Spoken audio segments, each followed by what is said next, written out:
Okay, I had a little trouble this week, but the more I watched the videos and like read the examples, I started to get it a little bit. But with mine, just if you guys got a different answer, let me know. But questions right off the bat, I don't think I have. Okay. So, Ashley, do you want to start? Yeah. When I get to question 9 is the last question, but I'm pretty sure I did it right, but at the same time, I might have done it wrong. Okay. So, We'll take a look at it together when we get there. all right. So problem 1 was a conceptual. Basically, it won because you had kinetic energy, like rotational translation of physical quantities. And you have the angular momentum. So like for acceleration, it would be angular acceleration. Force would be torque because torque is the force of the movement. Mass would be the moment of inertia. And then work is still work, but it's with different units rather than just kilograms. It's kilograms meters per squared. And transitional kinetic energy is rotational kinetic energy. Linear momentum is angular momentum, and impulse is, again, just like work, it's still impulse, just a different alphabet, as the video put it. Yeah. Yeah. Any questions about that? Nope. That was pretty easy. That's pretty easy. So problem 2.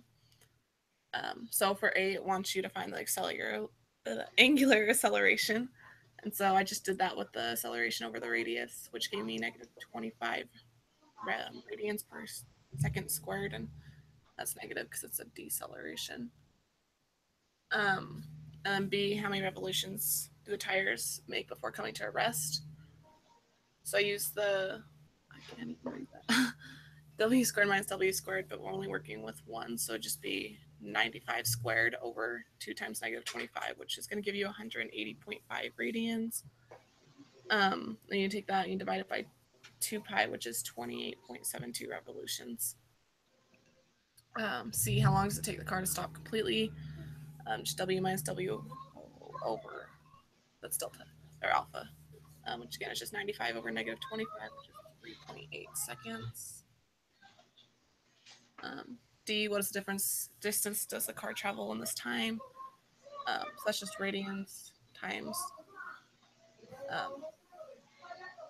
radians times the radius, which is 180.5 times 0.280, which is 50.4 meters. And then E, what is the car's initial velocity? I just did that with radians times W, which is 0.280 times 95, which gives me 26.6 meters per second. And then that seems reasonable. It does. 54.4 meters is 165 feet. 26.6 meters is 59.5 miles per hour, which means it's about a 3-second stop, which would be about reasonable if you had to do Reasonable. Yeah. So it's basically just like the relationships between the formulas. And those were the answers that I got. Looks good. It was a lot of work, but it was really easy work. So yeah, it was like a lot of little, because I just want you to manipulate those formulas to get the different answers, I think. Okay, number 3, Landon did. It was a conceptual question. It says a ball slides up a frictionless ramp. It is rolled without slipping with the initial velocity up another frictionless ramp. In which case, does it reach a greater height and why? He said the rolling ball reaches a greater height because both balls have the same transitional kinetic energy, but the rolling ball also has rotational with a greater overall total of kinetic energy. The rolling ball will roll higher. And this actually goes into what I did for number 4. So I'll talk about that more in the problem that I did. I'm sorry, in number 5. But I agree with what he said, because, well, just naturally, if you're going to have 2 forms, like both forms of the kinetic energy, rotational and transitional, then it's going to go farther. If you just have one or the other, then it goes a fraction of the total amount. It just goes less, I should say, than if you were to have both. But I don't know. Do you guys agree with that? Mm-hmm. That's good. Okay. Okay, so 4 and 5. I worked through them the best I could, and I hope I did it the right way. But like I said, if you guys see something wrong, let me know. Okay, so it wants to know, it's a motorcycle wheel turning.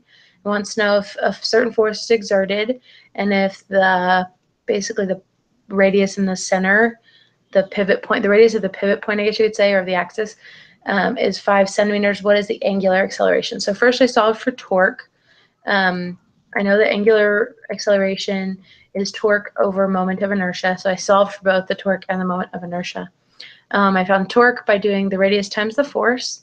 I got 110 Newton meters, and then I solved for the moment of inertia, and I looked at the chart, and I got the formula to be m/2 times the r1 squared plus r2 squared, and in the diagram, the little picture it gives you, up top, it shows the R1 radius and the R2 radius. And basically, it's the radius to the inside of the tire and the radius to the outside of the tire.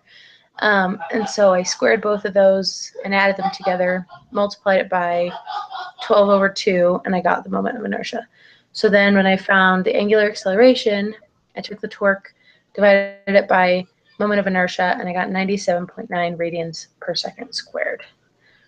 And then, any questions about that one? No. Okay.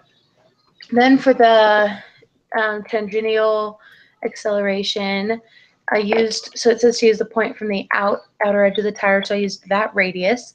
And to find that acceleration, which is basically the linear acceleration, you do the angular acceleration times the radius. And so I used that outside radius, just multiplied them together, got 32.2 meters per second squared. And then it asks for how long from rest to angular velocity of 80.0 radians per second. So did I use the wrong thing? Yeah, I used the wrong one, but I have to go back in and change it. So I know the final velocity is 80, the initial velocity is 0. I should have used the angular acceleration there, and I used 32.2, which was my linear acceleration. So I just need to change that number. And it's 97.7, I think. 97.9 radians per second squared. And anyway, I will get a new answer now that I changed my number.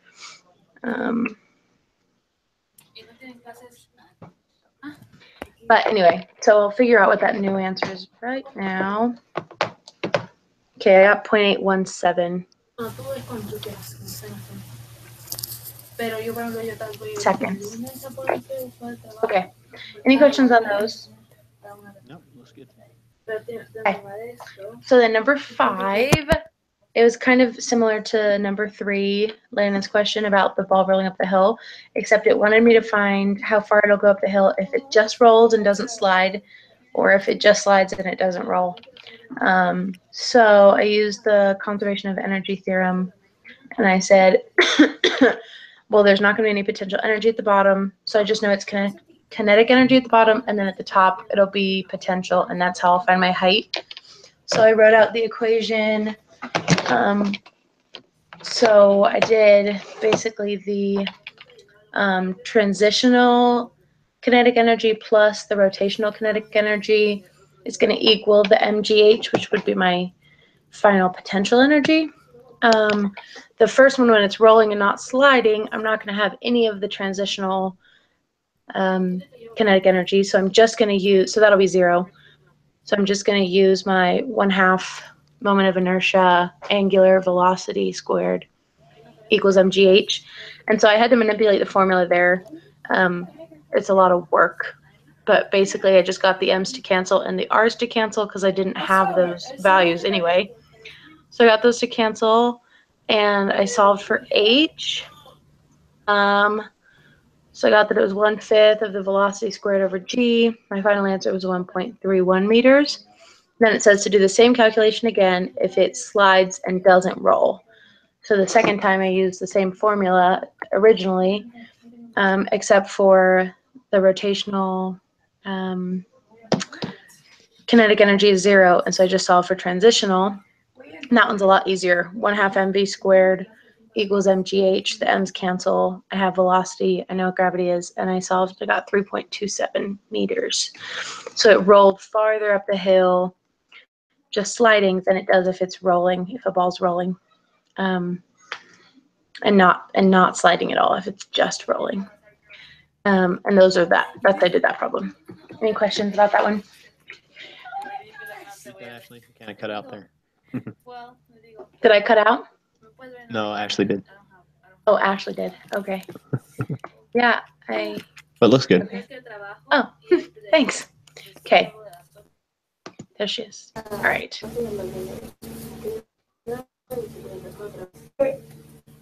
I guess we'll go on to 6. Yeah. All right, so number 6 was basically this one of the moment of inertia for an object rolling down a hill without sliding. So basically, I just got this formula for inertia, which is this one right down here. And then I just plugged in the numbers that gave us the incline, the velocity, and then I solved and got 0.089 times the mass times the radius squared. Yeah, let me see. Yeah, I struggled with how to manipulate that formula, but that's exactly what I did. Yeah. Okay. It took me a minute to like figure it out, but then I was like, okay. So I got that same answer. And then for number 7, just a lot of words. They basically wanted to know, like, this child's jumping off the merry-go-round. They want to know if the angular velocity increases, decreases, or remain the same. So for the first one, I put the child jumps off, and it will cause the mass of the system to decrease, and the moment of inertia also to decrease. So therefore, the angular velocity increases due to the external forces of the exert on the platform. For B, I put when he's jumping off backwards, the child is adding additional forces in the direction that the merry-go-round is going. So this is going to also increase the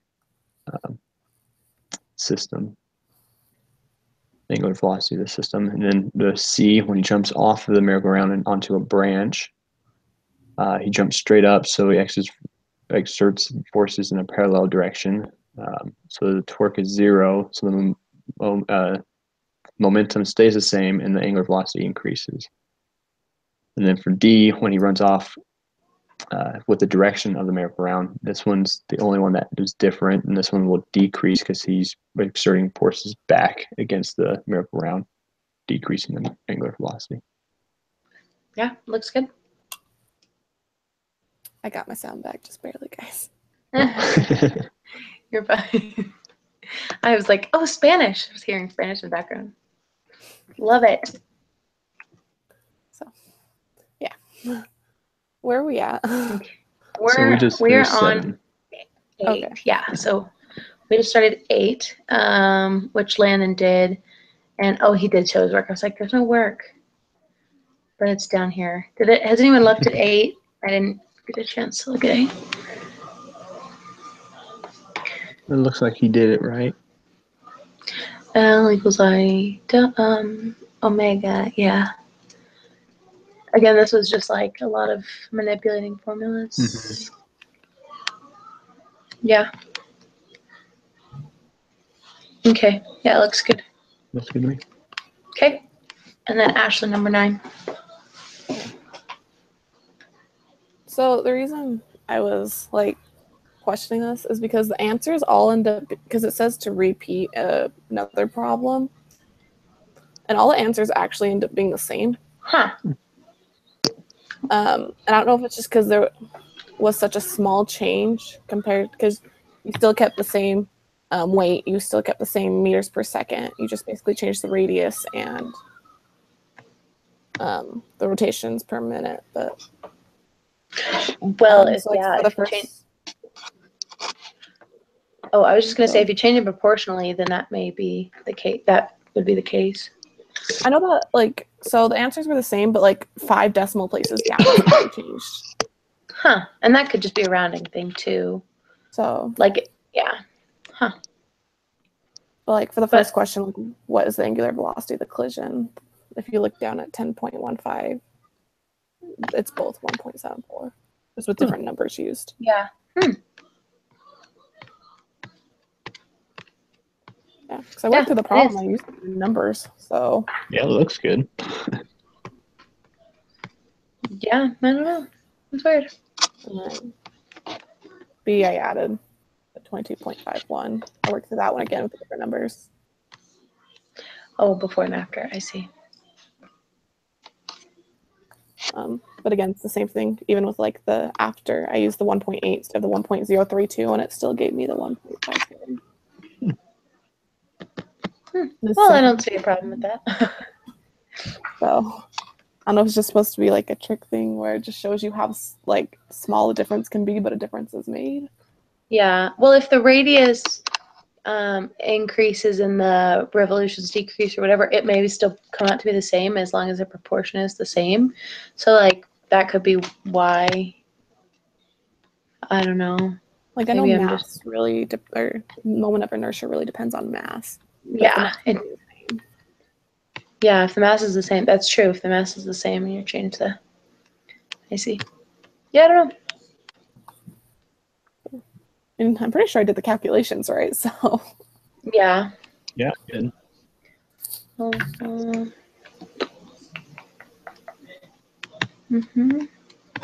Sorry, I'm just like reading through it.